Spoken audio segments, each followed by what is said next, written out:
radio TV phono nut here, and from the 1940s up until probably the early 1970s, it wasn't uncommon for various record labels to market their own brand of record player. In most cases, these record players weren't actually made by the record label, they were just made by somebody else and rebranded.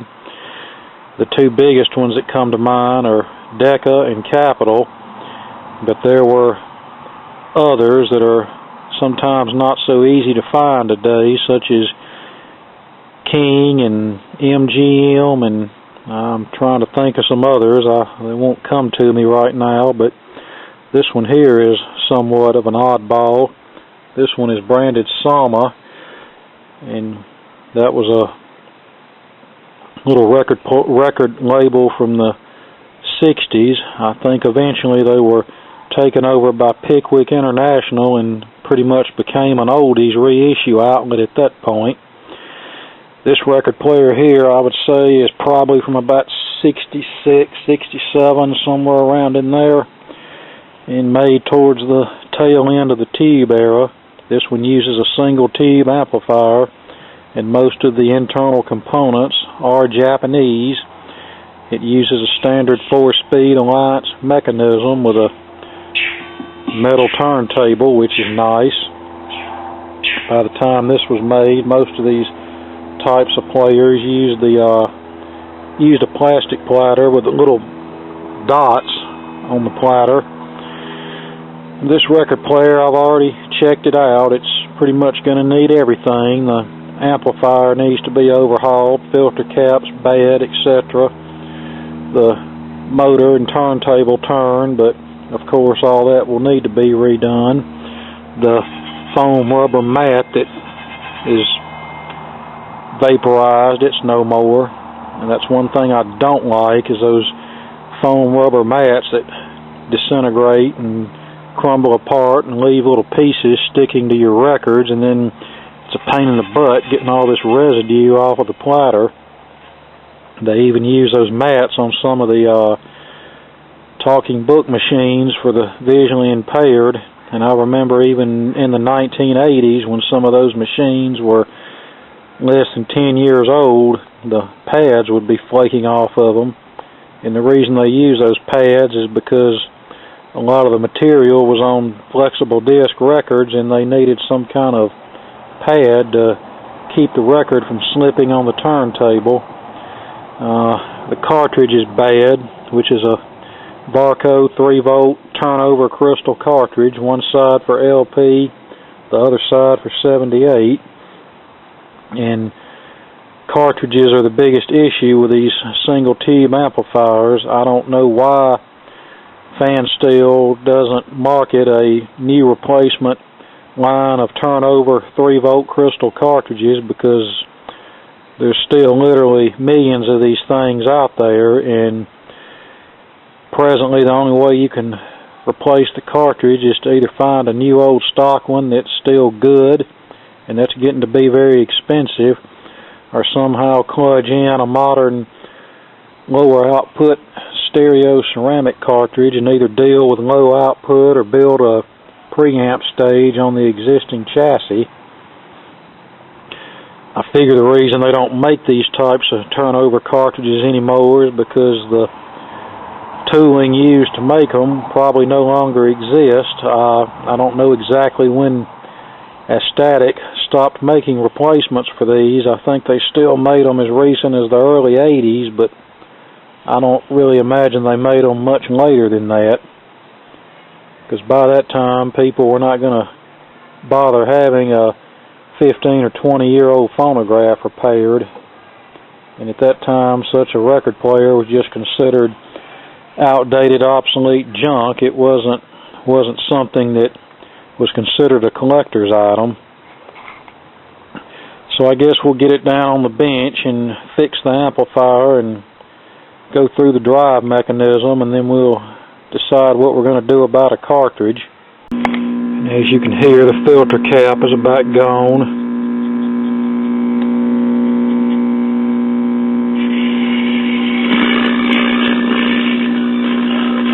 getting a very little output from the cartridge.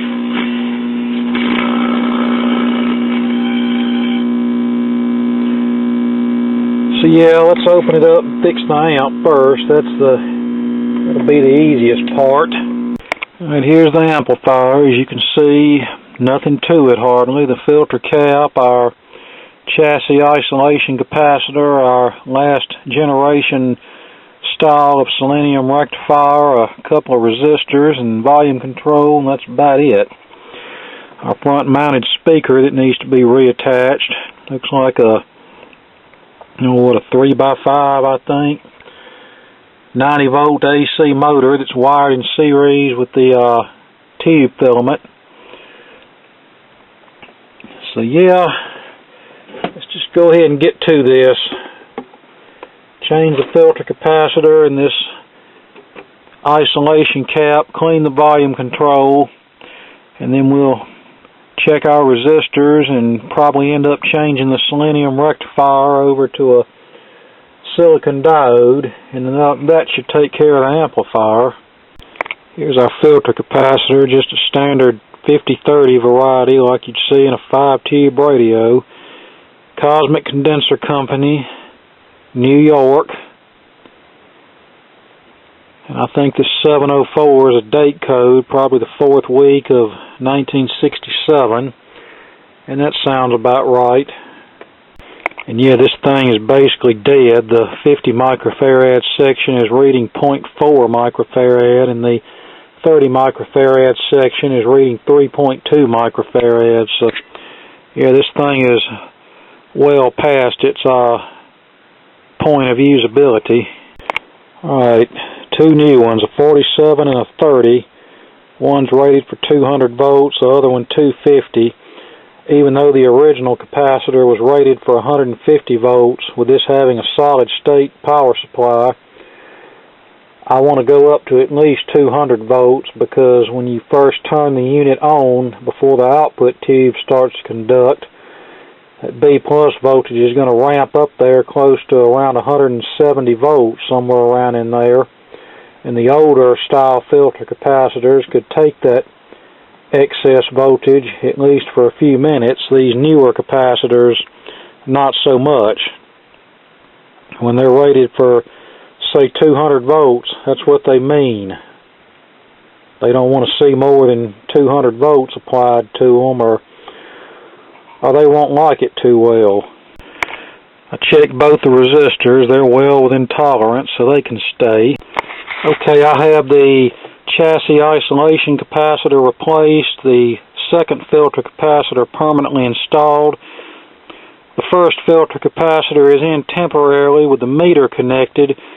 I want to see what the B plus voltage coming off of this selenium rectifier is, and that'll kind of give me something to go on whenever I replace it with a silicon rectifier, because we'll have to put a resistor in series with that rectifier to compensate for the higher efficiency of the modern silicon diode. Now when I turn this on, I want you to watch the meter as the B plus voltage ramps up, and you'll see what I mean about a initial turn on surge, and then when the tube starts to warm up and conduct, it'll go way down. So here we go. 166 volts. 167 volts. We'll just call it that.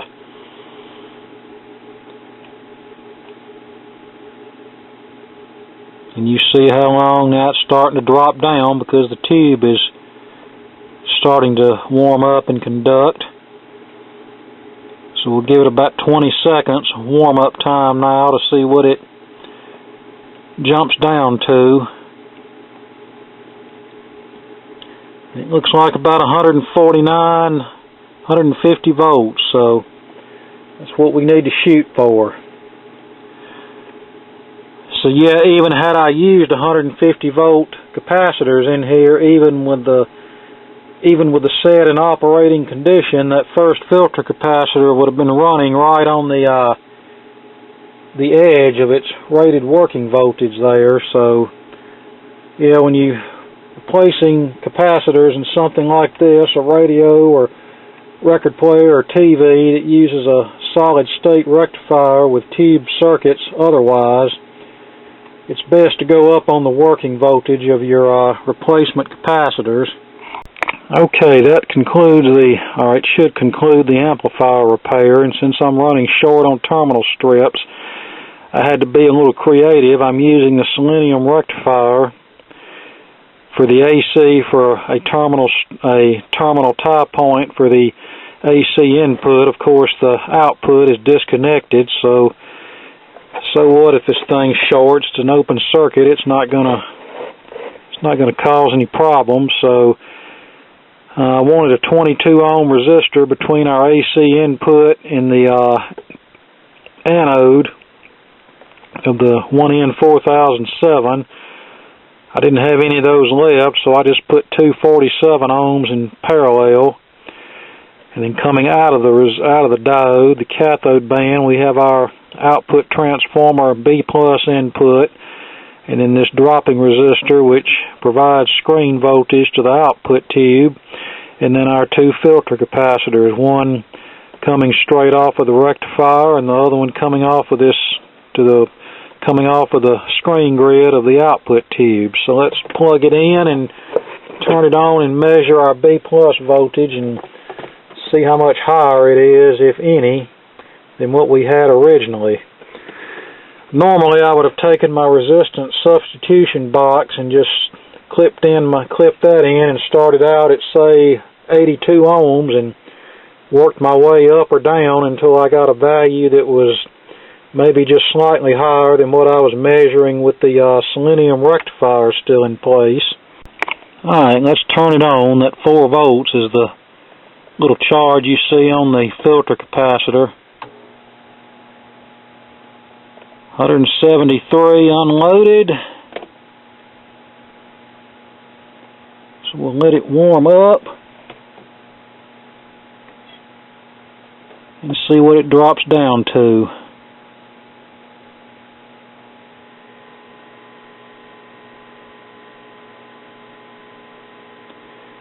Yeah, so about 10 volts higher than before. That's not too terribly bad. And that cartridge has hardly any output. With it turned wide open, I can just barely hear something out of the speaker. I'm actually getting more needle talk than I'm getting anything out of this cartridge. Alright, that sound you heard was me touching the hot lead going to the amp input, and the amp is plenty stout for a single tube amplifier. This is not bad. Alright, here's the cartridge removed. It's held in place by a set screw on the flipper knob, and you want to be careful when removing a cartridge because as you can see here, it's spring loaded, so you kind of want to hold the cartridge from behind while loosening the set screw and making sure you don't drop the set screw and lose it as you're taking it out. And then once you get the knob off and the screw off, you can see there's a washer here on top, and under there is a spring. You don't want to lose any of that. Alright, this is a Vaco, also known as Varco. It is a model blurry out of focus image. That's a little better. Model TO45. That and the TO55 are very common high output crystal cartridges used in these types of record players.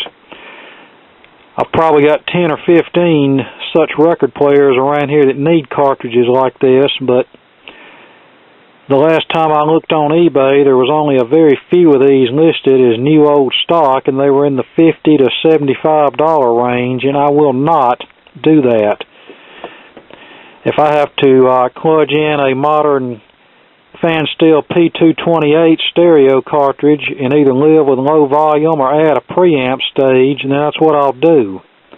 I'm not spending $50+ on a 40+ year old crystal cartridge that might arrive dead. Heck, for $50 I can get a pretty good magnetic cartridge. Unfortunately, such a cartridge won't work in this type of record player, but I'm just saying, it's real stupid to pay that much for some lo-fi crystal cartridge when you can get a pretty decent magnetic cartridge for that much. And if I have to put in a modern P228 stereo cartridge, here's a tall mounting bracket.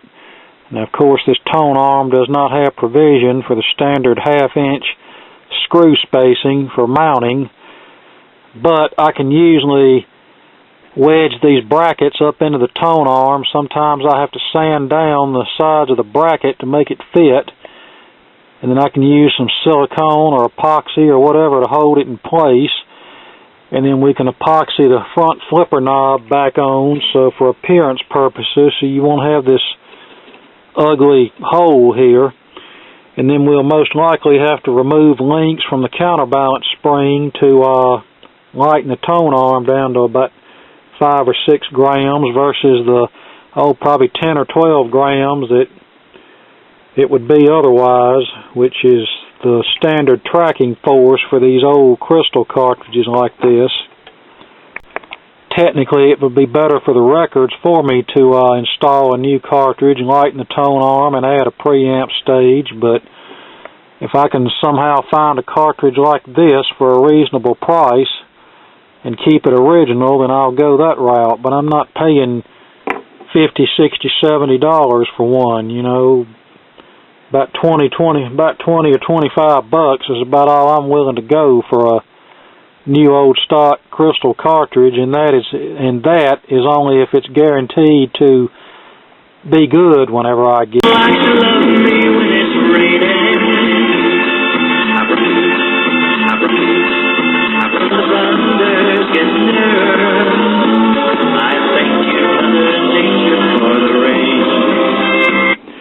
Well, we may have gotten lucky. I dug through my cartridge stash and found a brand new static 120. It at least has output, as you can hear. I don't know how well it's going to track records, but one of the problems these old cartridges have is when they get old, the suspension gets hard in them, and it's not as flexible as it used to be, which means it won't allow the needle to move up and down. And the result of that is poor tracking, poor fidelity, and chewing up of record grooves. So if we find out that that's happening, we may have to modify this thing after all, but we'll see how it goes for now. I'm just glad I had that cartridge on hand, because I looked on eBay last night and there were very few on there, new old stock ones, and they were in the $30 to $70 range, and I just wasn't gonna do that. Not gonna do that under any circumstances. All right, that tube was running pretty hot, which is no surprise because we were running it at fairly high B+. It really doesn't need to be that high, so just to kind of keep things a little bit cooler, I upped the surge current limiting resistor up to 100 ohms. And that brought our B+ down to 145, so that should work out okay. And I also added an electrolytic bypass capacitor to our cathode. That gives us a little more bass response and gives us some noticeable gains, so when playing records that are not very highly modulated, maybe we won't have to turn the volume most of the way, if not all the way up, to get a decent level now. Alright, that's better.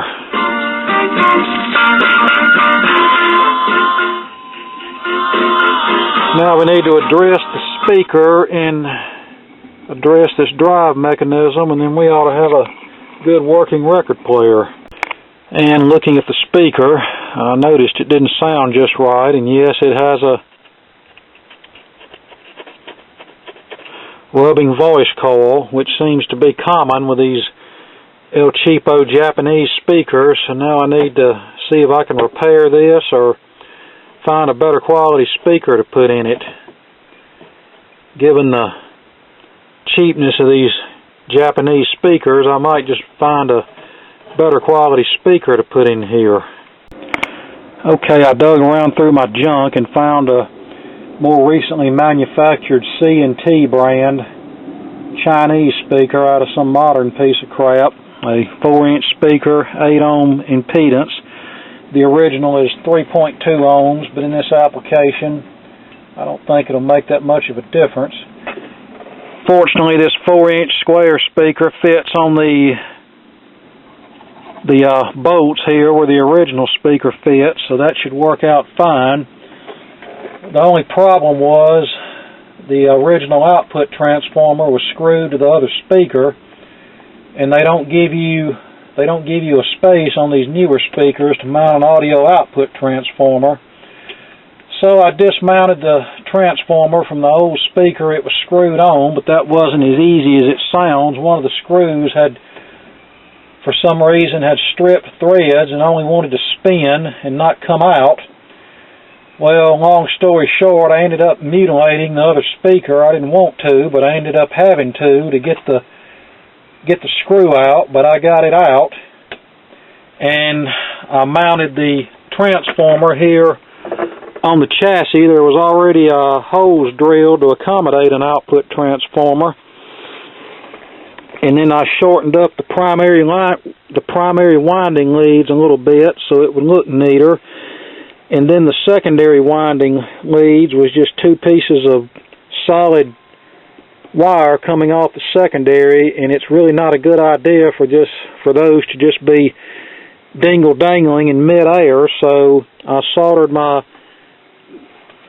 standard hookup wire to them. It's going to be going to the speaker voice coil, and then I just taped the wires to the audio output transformer so they won't be dangling around and putting stress on these fragile wires coming off of the primary winding. I'm going to connect it to the speaker and see what it sounds like. If I don't like the sound, I'll look around and try to find an older 4-inch 3.2 ohm speaker. I know some of these later Chinese speakers just don't sound that great. They either don't have the right tonal quality, or they're not as efficient as the older speakers, so they don't get as loud. So we'll see what's going on here. And on another note, I hear an ice cream truck in the background. You know, that thing that drives around the neighborhood playing music to get kids' attention, to get them to run out and buy an ice cream cone or whatever. Yeah, here it is, almost November, and we got ice cream trucks running around, and some of you guys watching this are got snow on the ground. Well, that don't sound worth a crap. Is our speaker gone to heck in a handbasket, or a cartridge gone to heck in a handbasket, or is the amp gone to heck in a handbasket? What's taking place? Okay, so it's not the speaker. Well, apparently our new old stock cartridge has gone to crap. Well, maybe not.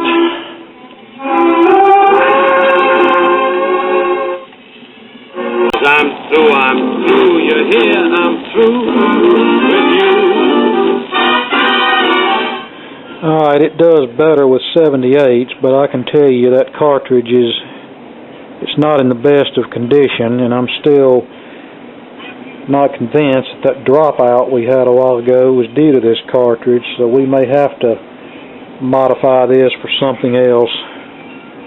Okay, I found another static cartridge, a 64 TS, that looks like it might work. So let's go switch it out and see. Alright, I'm testing the new cartridge with a record that was skipping like crazy with this cartridge. It's still skipping some, but not as bad. And this is a stereo record that's very bass intensive from the early 70s, and these kind of record players were not meant to play such records.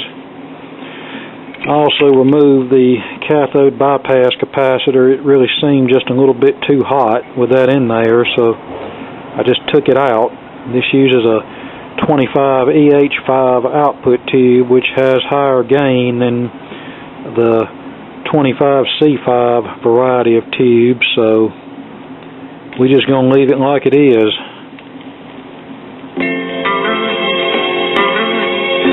But yeah, you know, there's only so much you can do to these things to, you know, it is what it is. It's just basically a cheap kiddie phonograph. It's like so wonderful.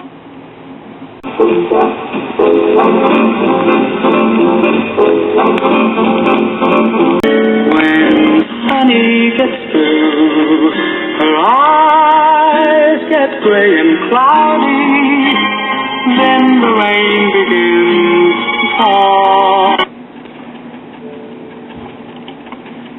But yeah, I could certainly make this into a better phonograph, but you know, I'm not going to do it. It's working as good as it likely ever worked, and you know, if I want a higher fidelity phonograph, then I'll just listen to one of my other models and enjoy this one for what it is.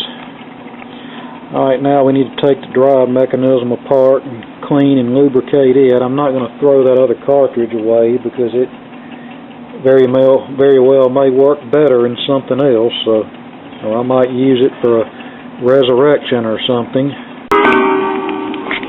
Birds do it, bees do it, even educated fleas do it. Okay, but yeah, really a record player like this works better with the older 45s that are not as highly modulated as some of the later ones are. It's just these cartridges are so low compliance that they just can't track a record that's cut loud.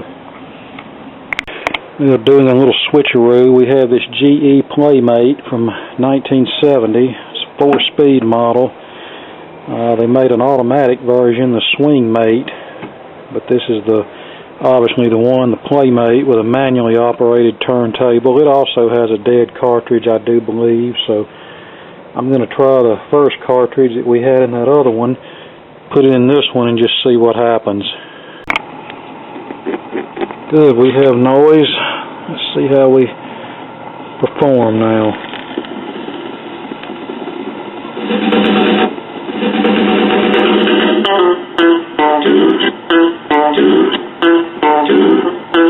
See that cartridge, well, that arm feels a good bit lighter than the other one, so we may have to increase the tracking pressure. Alright, adding a dime seemed to help a little bit, but this drive mechanism needs service.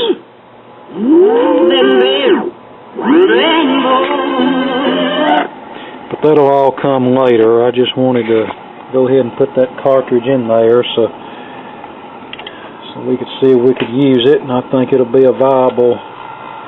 Yeah, you can hear that motor when it's in neutral. This thing needs oil in the worst kind of way, and cleaning. Alright, I got the plighter off, getting ready to overhaul the drive mechanism. I'm not going to show every step. It's just a repeat of something you've seen many times from me in the past. Yeah, see, we got some hair wound up in this spindle. So, yeah, this is going to need to be taken apart and cleaned and lubricated. Alright, I got the motor taken apart. Just cleaned out the bottom bushing assembly and saturated its wick with zoom spout oil. And now I'll clean this shaft up here and clean this top part up as best I can. I can't get it fully off because of this spring on here.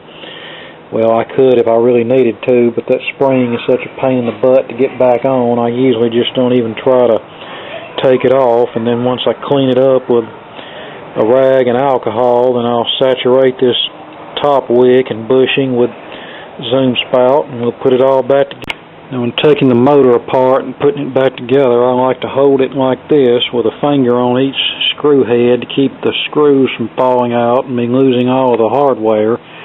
And on this screw back here on the back bolt, rather, I just like to put the nut on it to hold it in place, and I'll take it off when I'm ready to put it back into the rest of the mechanism. Alright, I got the motor board propped up on the case. I'm holding it underneath like you see here, where the screws bolts, screws, whatever, won't fall out. And then I hand tighten, put the washers in place, and then hand tighten the nuts onto the bolts. and then I'll tap the motor with the butt end of a nut driver as I'm tightening everything down and checking to make sure that the shaft is turning freely. Alright, here we are cleaned up and re-lubricated. I did not replace the motor mounts because they're still in relatively good shape. It's been my experience that the black motor mounts hold up. The white or brown ones, like what General Industries often use, are the ones that turn to powder and crumble. Alright, platter's in place. Nice spin down now, no jerky movement.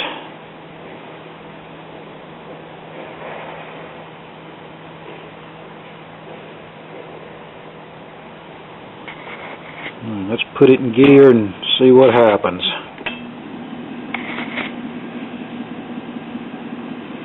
Good torque.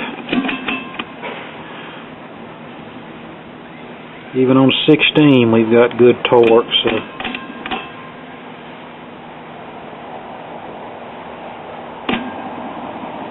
oh, it makes me sad to see the way we live. now, I will say this record player does a better job of playing records, probably about pre-1967, before they started cutting them really loud. And the reason being, not only because of the cartridge is not really compliant enough, but this plastic tone arm is very resonant, and they just don't do well with loudly cut records. Like I think I've already said, these types of players were mainly meant for kiddie records, spoken word, nursery rhymes, that sort of thing. Beyond the sea, somewhere waiting, I know you, darling, you.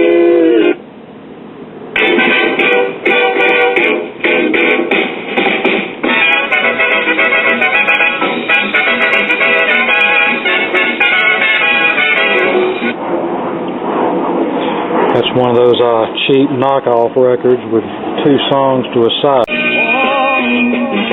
Here's a record from the later 60s. It's cutting louder, it's playing it, but you can definitely tell that it's having a little struggle there.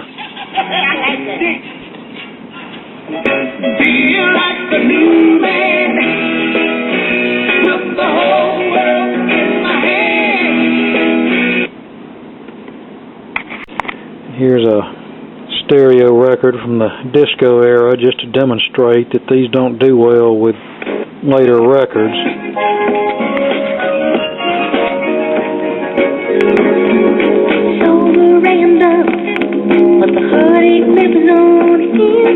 Well, it's actually doing better than I thought it would.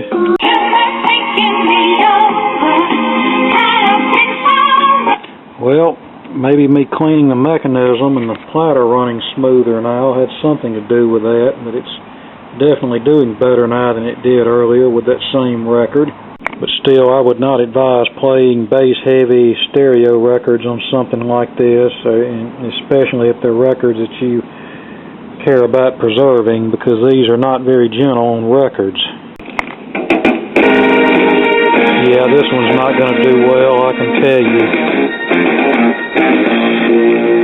For so long, more than striking from me. If you give a little more than you're... See, that's a little bit too hard for it.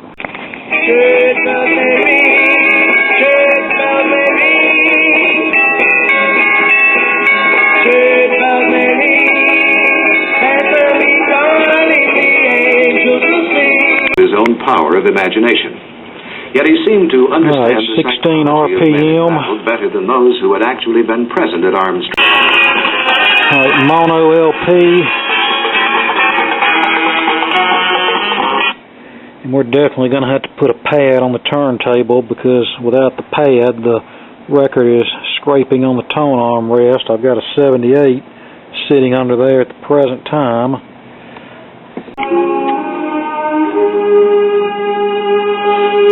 Yep, interesting album cover here.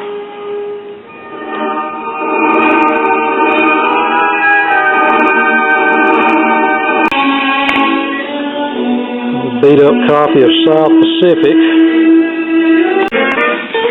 And now a 78.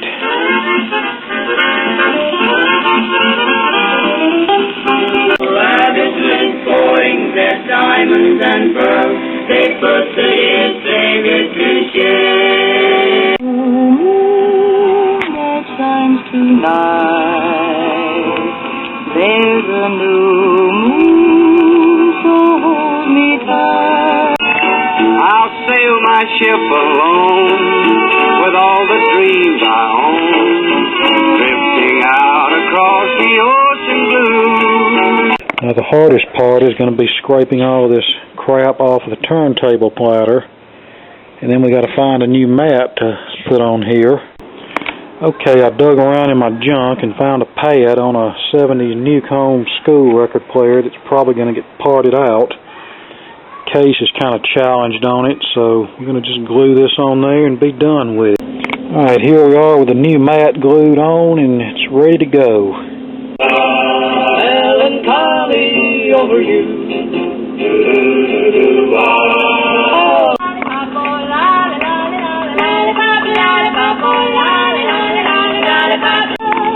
Come down from your ivory tower. Remember, I'm in love with you, and save your heart for me.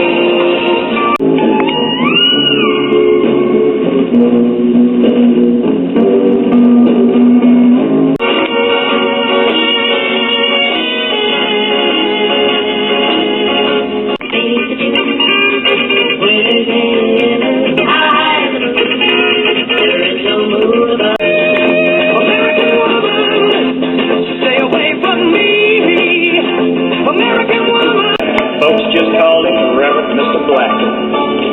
He was poor as a beggar, but he rode like a king. Sometimes in the evening I could hear him sing.